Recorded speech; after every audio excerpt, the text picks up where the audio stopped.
एक वन में भारंड नाम का पक्षी रहता था। उसकी आकृति विचित्र थी। उसका शरीर तो एक था किंतु सिर दो थे। उन दोनों सिरों की आपस में नहीं बनती थी।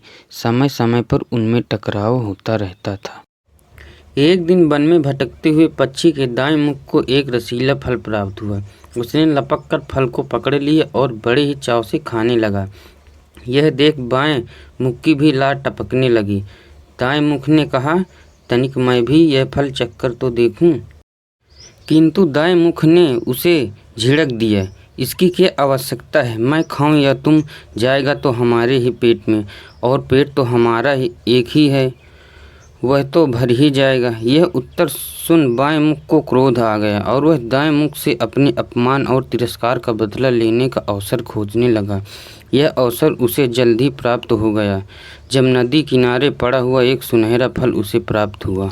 वह यह फल दाएं मुख को जलाते हुए अकेले ही खाना चाहता था, किंतु जैसे ही वह उसे खाने को हुआ, पास ही एक वृक्ष पर बैठा कौवा बोल पड़ा, बंधु इस फल को मत खाना, वह विषाक्त है, इसे खाते ही तुम मर जाओगे। यह बात सुनकर दाएं मुख ने बाएं मुख को चेताया और रोकने का प्रयास किया, किंतु बाएं मुख प्रतिशोध की ज्वाला में जल रहा था। उसने दाएं मुख की एक न सुनी और वह फल खा लिया। फल खाते ही पक्षी के प्राण पखेरु उड़ गए।